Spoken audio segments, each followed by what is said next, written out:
பேச்சுவார்த்தை கிடையாது. இதில் பேச்சுவார்த்தை முடிஞ்சுது. பேச்சுவார்த்தை இல்லை. அப்படி ஒரு பேச்சுவார்த்தைக்கு நாங்கள் செல்ல போவதில் இதுதான் எங்களுடைய மனிதாபிமான நடவடிக்கை என்று நாங்கள் கூறுவோம். இந்திய மீனவர்களுடைய செயற்பாடு என்பது உண்மையிலேயே ஒரு அராஜகமான ஆக்கிரமிப்பு என்றே கருதுவோம். அப்போ அந்த வகையில் நிச்சயமாக நாளைக்கு அந்த படகுகள் பறிமுதல் செய்யப்படுகின்ற பொழுது, கைது செய்யப்படுகின்ற பொழுது இவர்கள் அழிக்கப்படுமானால் இன்னும் 15-20 வருடத்துக்கு பிறகு எங்களில் கடலில் எதுவுமே இல்லாது போகின்ற கடல் பாலைவனமாக ஒரு அழிவையை இன்றைக்கு இந்திய தமிழ்நாட்டு மீனவர்கள் செய்து வருகின்றார்கள். சமூகம் நேயர்களுக்கு வணக்கம்.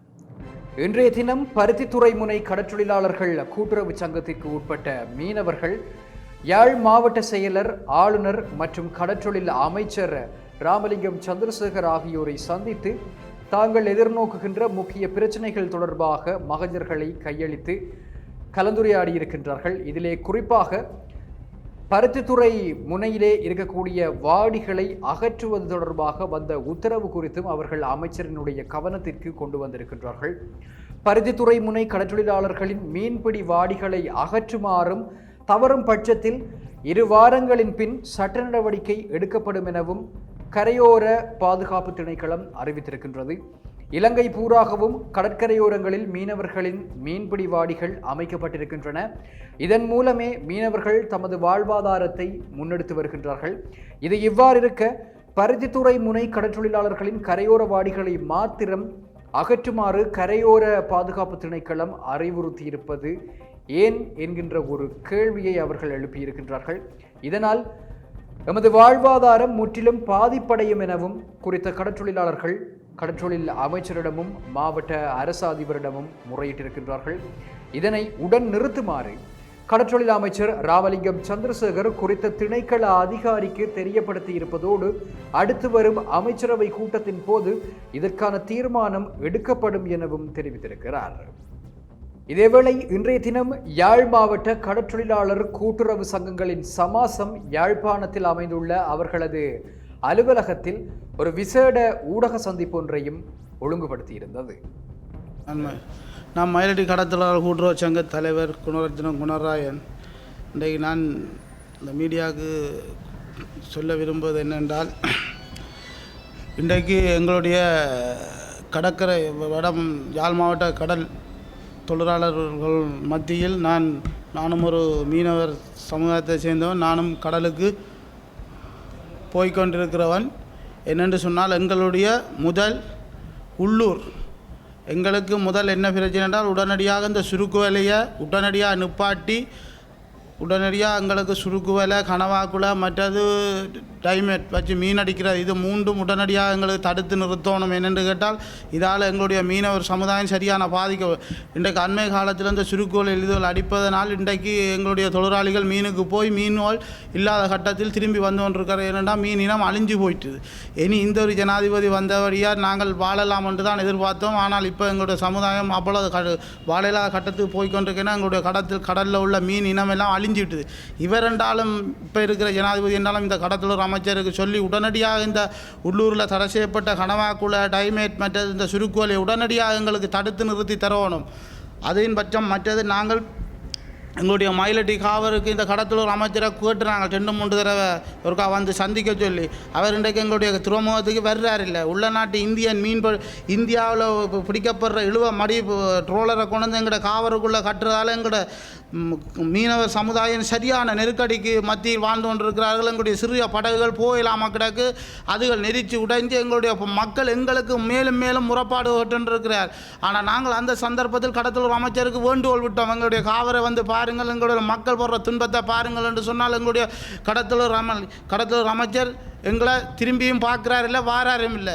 இதனால் அங்கே இந்தியாவில் பிடிக்கப்படுற இழுவ மடவை கொண்டு வந்து கட்டி விடணும், அதில் இருக்கிற பொருள்களெல்லாம் காணாமல் போகுது, களவு போகுது. இது யார் திருடீனம், எவர் திருடீனம்ன்றது இன்னும் எங்களால் கண்டுபிடிக்க. இது சம்பந்தப்பட்ட அதிகாரிகளுக்கு தெரிவிக்கும் அவர்கள் இதுக்கான ஒரு முடிவையும் இன்னும் எங்களுக்கு தரவில்லை. ஆனால் களவு போய்கொண்டே இருக்குது. உடனடியாக எங்களோட காவருக்குள்ளே பிடிக்கிற இந்திய மீன் ரோலரை உடனடியாக எடுக்க வேணும். எங்களோட காவருக்குள்ளே ரோலர் விடக்கூடாது. ஏன்னா எங்களோட மக்கள் சரியாக சிரமப்பட்டு கொண்டோம். ஏன்னா இன்றைக்கு எங்களோட காவர் எங்களுக்கே இல்லாத போகிற கட்டத்தில் இருக்குது. ஏன்னா எங்களோட சிறிய படகுகள் கட்டையில்லாமல் இருக்குது. எங்களோட மக்கள் சரியான கஷ்டம் துன்பத்தில் ஆகி கொண்டிருக்காங்க. உடனடியாக அங்கே இருக்கிற ரோலரை அப்புறப்படுத்தி உடனடியாக எடுத்து என்னென்னாலும் செய்து எங்களோட அந்த இதுக்குள்ள இருக்கிற ரோலரை உடனடியாக எடுக்கணும். மற்றது இந்தியா அழுவப்படகு எல்லாம் தாண்டுது. ஆனால் பாரபட்சமாக முதலும் இப்படியான நடவடிக்கை தான் செய்து கையை பிடிக்கிறது விடுறது பிடிக்கிறது விடுறது. உங்களால் முடிஞ்ச உடனடியாக நேவியை எல்லையில் போட்டு இந்தியன் ரோலரை எல்லை தாண்டாமல் உடனடியாக தடுத்து நிறுத்தணும். இல்லை என்று சொன்னால் எங்களோட வளம் அழிஞ்சு போடும். முதலே சுருக்கு வேலை அடித்து எங்கட இனம் இந்தியா பார்த்தா நேற்று பிடிக்குது, அதுக்கு முதலாத்து ரோலரை பிடிக்குது, பிறகு விடுகிறீங்கள். அப்போ உங்களுடைய நேவிகள் சரியான முறையில் அங்கே எல்லையில் இல்லாதபடியே தானே ரோலர் எல்லை தாண்டி வாரான். உடனடியாக அதை தடுத்து நிறுத்தணும். பழைய பஞ்சாங்கம் மாதிரி பிடிக்கிறது விடுறதா இருக்கக்கூடாது. உடனடியாக தடுத்து நிறுத்தி எங்களோட மயிலடி கடற்கிற பிரதேசத்தை வந்து உடனடியாக பார்க்கணும். எங்களோட மக்கள் அந்த காவருக்குள்ள போடுற துன்பத்தை உடனடியாக நேரடியாக வந்து இவர் கண்காணித்து எங்களுக்கான இதை தரணும். மற்றது எங்களுடைய மக்கள் 90ஆம் ஆண்டு இடம்பெயர்ந்து இந்த வரையிலே எங்களுடைய கடற்கிற பிரதேசம் இன்னும் விடவில்லை. 70% இடம் விடவில்லை. உடனடியாக அந்த இடத்தையும் எங்களோட மக்களுக்கு கையளிக்க வேணும் என்று சொல்லி கௌரவ ஜனாதிபதியை கேட்டுக்கொண்டு என்னுடைய உரையை முடிக்கிறேன்.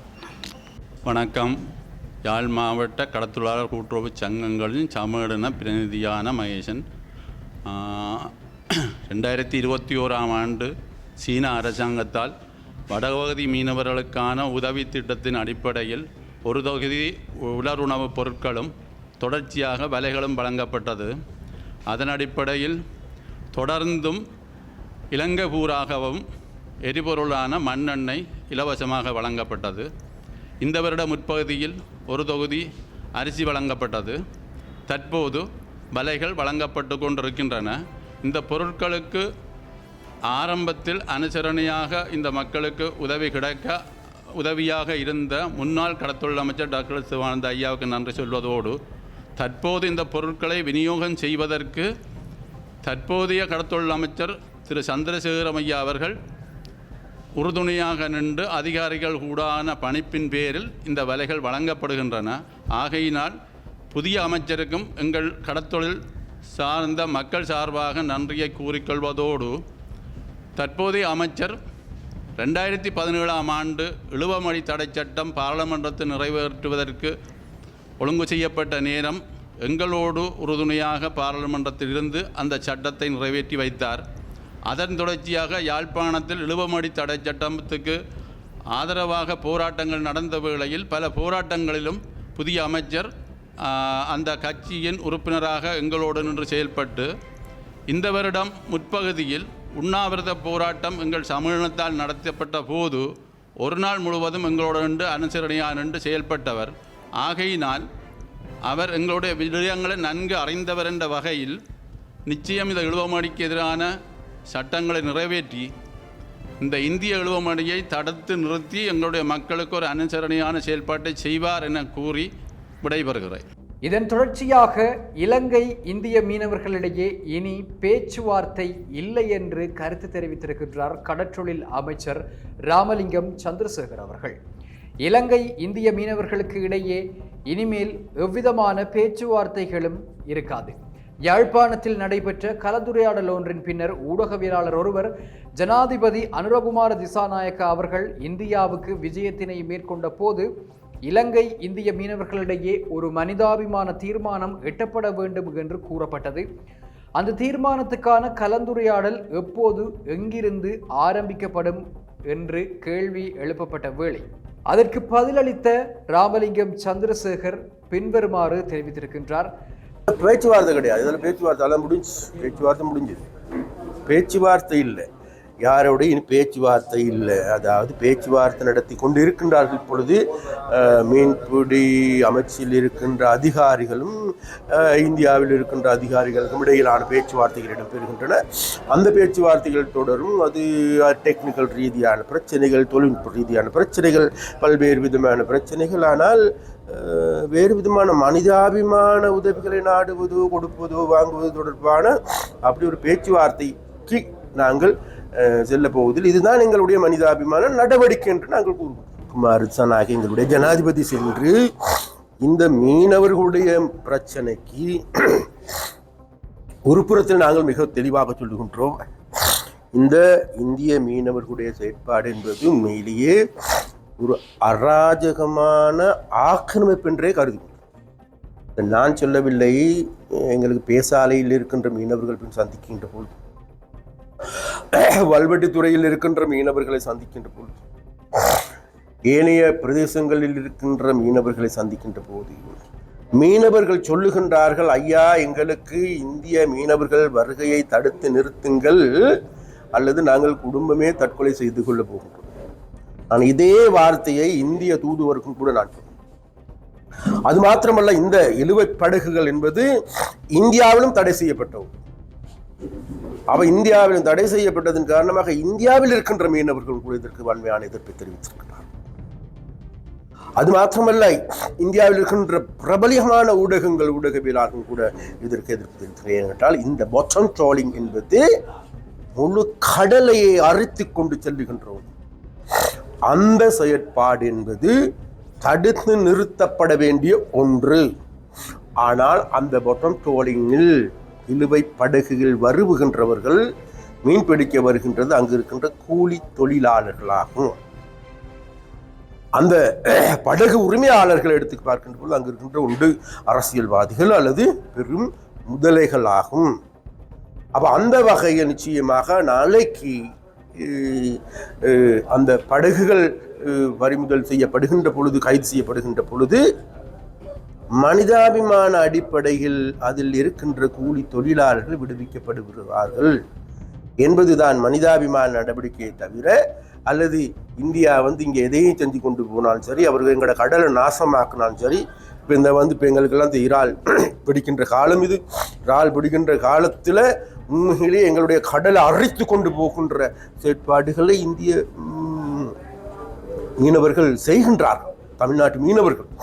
இது தொடர்பாக தமிழ்நாட்டு அரசியல்வாதிகளுக்கும் தெரியும், தமிழ்நாட்டில் இருக்கின்ற புத்திஜீவிகளுக்கும் நன்றாகவே தெரியும். அது மாத்திரமல்ல, டெல்லியில் இருக்கின்ற மத்திய அரசாங்கத்துக்கும் தெரியும், அதில் இருக்கின்ற இது தொடர்பிலான அறிஞர்களுக்கும் நன்றாக தெரியும். இழுவை படகுகள் மூலம் இழுத்தடுக்கப்படுவது மீன்களை மாத்திரமல்ல, எதிர்கால தலைமுறை, எதிர்கால வாழ்க்கை. அந்த வகையில் அவ்வாறு இவர்கள் அழிக்கப்படுமானால் இன்னும் 15-20 வருடத்துக்கு பிறகு எங்களில் கடலில் எதுவுமே இல்லாது போகின்ற கடல் பாலைவனமாக மாறுகின்ற ஒரு நிலைமை ஏற்படும் என்று நாங்கள் மாத்திரமல்ல அனைத்து அறிஞர்களுக்கும் தெரிஞ்ச விடயமாகும். அதனால் அந்த வகையான ஒரு அழிவையை இன்றைக்கு இந்திய தமிழ்நாட்டு மீனவர்கள் செய்து வருகின்றார்கள். அவர்களும் பெருவாரியான மீனவர்கள், அங்கு இருக்கின்ற மீனவர்களில் கூட 105% குறைவான மீனவர்களே இந்த அநீதியான செயற்பாடுகளில் ஈடுபடுகின்றார்கள். அது தொடர்பிலான நடவடிக்கைகளை நாங்கள் தீவிரப்படுத்துவோம் எதிர்காலத்தில். குறித்த சந்திப்புகளின் போது யாழ் மாவட்டத்திலே காணப்படக்கூடிய தனியார் பேருந்து நிலையத்தினுடைய நிலை தொடர்பாகவும் அமைச்சர் ராமலிங்கம் சந்திரசேகர் கருத்து தெரிவித்திருந்தார். அனாதையாக காணப்படும் யாழ் தனியார் பேருந்து நிலையம் என்று அவர் குறிப்பிட்டிருக்கின்றார். யாழ்ப்பாணத்தில் மிகவும் அதிக செலவில் ஒரு பேருந்து நிலையம் அமைக்கப்பட்டிருக்கின்றது. அது இன்றைக்கு ஆளில்லாத அனாதையாக்கப்பட்ட இடமாக உள்ளது. ஆகையால் அதனை மாற்றியமைக்க வேண்டிய தேவை எல்லோருக்கும் உள்ளது. அந்த தேவையை முதன்மைப்படுத்தியதாகவே யாழ்ப்பாணம் மாவட்டம் தனியார் போக்குவரத்து துறையினரின் கோரிக்கைகள் அமைந்திருக்கின்றன. அது அவர்களின் கோரிக்கை மாத்திரமல்ல, அதனை அவர்களுடைய கோரிக்கையாகவே, அனைவரினுடைய கோரிக்கையாகவே நாங்கள் பார்க்கிறோம். அந்த வகையில் எதிர்வரும் காலங்களில் இது குறித்து இங்கிருக்கின்ற பிராந்திய போக்குவரத்து ஆணையாளர்களோடு பேச்சுவார்த்தைகளை நடத்தி அவர்கள் ஏன் இவ்வளவு தாமதப்படுத்தினார்கள் என்ற கேள்விகளை கேட்க வேண்டிய தேவை இருக்கிறது. அதுபோல எங்களது ஆளுநருக்கும் இது குறித்து தெரியப்படுத்த வேண்டிய தேவை இருக்கிறது. இந்த பிரச்சனையை கலந்துரையாடல்கள் மூலம் சுமூகமாக தீர்த்து கொள்ள வேண்டும் என நாங்கள் நினைக்கின்றோம். அதுவும் சாத்தியமாகாத பட்சத்தில் இது குறித்து நேரடியாக போக்குவரத்து அமைச்சரோடு கலந்துரையாடி இதற்கான நிரந்தர தீர்வினை பெற்றுக் கொடுப்போம் என்று அமைச்சர் ராமலிங்கம் சந்திரசேகர் தெரிவித்திருந்தார். இந்த யாழ் மத்திய நிலைய போக்குவரத்து பிரச்சனையாகும். விஷேடமாக அந்த பிரச்சனை என்பது இன்றைக்கு இலங்கை போக்குவரத்து சபைக்கும் தனியார் துறை பகுதிக்கும் இடையிலே ஏற்படுகின்ற முரண்பாடாக மாறி வருகின்றது. அதே போன்று எங்களுக்கு எல்லோருக்குமே தெரியும், யாழ் மாவட்டத்தில் வாழ்கின்ற மக்களுக்கும் தெரியும், பிரயாணிகளுக்கும் கூட தெரியும். அதாவது தாங்களுக்காக ஒரு பெரிய பஸ் பேருந்து நிலையம் ஒன்று புதிதாக அமைக்கப்பட்டிருக்கின்றது. அது இன்றைக்கு ஆளில்லாத அனாதையாக்கப்பட்ட ஒரு இடமாக பகலில் காணக்கூடியதாக இருக்கின்றது. அதனால் அதை மாற்றியமைக்க வேண்டிய ஒரு தேவை எல்லோருக்கும் இருக்கின்றது. அந்த தேவையை முதன்மைப்படுத்தி இன்றைக்கு இந்த யாழ் பிராந்திய தனியார் துறை உரிமையாளர்கள் அனைவரும் தாங்களுடைய பிரதானமான கோரிக்கையாக இருந்தது. நிச்சயமாக அவர்களுடைய கோரிக்கை மாத்திரமல்ல, இது அனைவருடைய கோரிக்கையாகவே நாங்களும் பார்க்கின்றோம். அவர்கள் ஏன் எதனால் இவ்வளவு காலமாக இதை தாமதப்படுத்தினார்கள் என்ற கேள்வியும் கேட்க வேண்டிய தேவையும் இருக்கின்றது. அதே போன்று எங்களுடைய ஆளுநரோடும் இது சம்பந்தமாக அவருக்கும் இதை அறிவுறுத்த வேண்டிய தேவையும் இருக்கின்றது. நன்றி நேயர்களே, மற்றொரு செய்தி தொகுப்பில் சந்திக்கலாம். அதுவரை உடனுக்குடனான தகவல்களை பெற்றுக்கொள்வதற்கு தொடர்ந்தும் சமூகம் ஊடகத்தோடு இணைந்திருங்கள்.